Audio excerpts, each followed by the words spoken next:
നല്ല തണുപ്പത്ത് ചൂട് ചായയുടെ കൂടെ കഴിക്കാൻ പറ്റിയ ഒരു സൂപ്പർ സ്നാക്കാണ്. പഴം നമുക്കൊന്ന് കട്ട് ചെയ്ത് വയ്ക്കാം. ഈ ഒരു ചൂടായ പാനിലേക്ക് നെയ്യ് ഒഴിച്ചിട്ട് നമ്മൾ നേരത്തെ കട്ട് ചെയ്ത് വെച്ചിട്ടുള്ള പഴം ഓരോന്നായിട്ട് അതിലേക്ക് ഇട്ടിട്ട് അതൊന്ന് വാട്ടിയെടുക്കാം. ഒരു സൈഡ് നന്നായിട്ട് വഴണ്ട് വരുന്ന സമയത്ത് നമുക്കതൊന്ന് തിരിച്ചിട്ട് കൊടുക്കാം.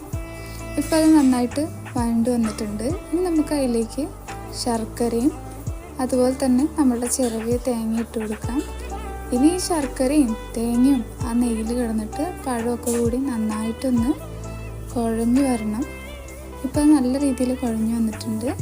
ഇനി നമുക്കതിലേക്ക് ഏലക്കായ ഒരു ഫ്ലേവറിനാണ് വേണമെങ്കിൽ ഇട്ടാൽ മതി, പിന്നെ അണ്ടിപ്പരിപ്പ് അതും ആവശ്യമുണ്ടെങ്കിൽ ഇട്ടാൽ മതി. എന്നിട്ട് അത് നന്നായിട്ടൊന്ന് മിക്സ് ചെയ്യാം. നല്ല അടിപൊളി സൂപ്പർ ടേസ്റ്റാണ്. നല്ല കട്ടൻ ചായയുടെ ഒക്കെ കൂടെ പൊളി ആയിട്ടാണ്. അപ്പോൾ ഒന്ന് ട്രൈ ചെയ്ത് നോക്കുക. ടാറ്റാ.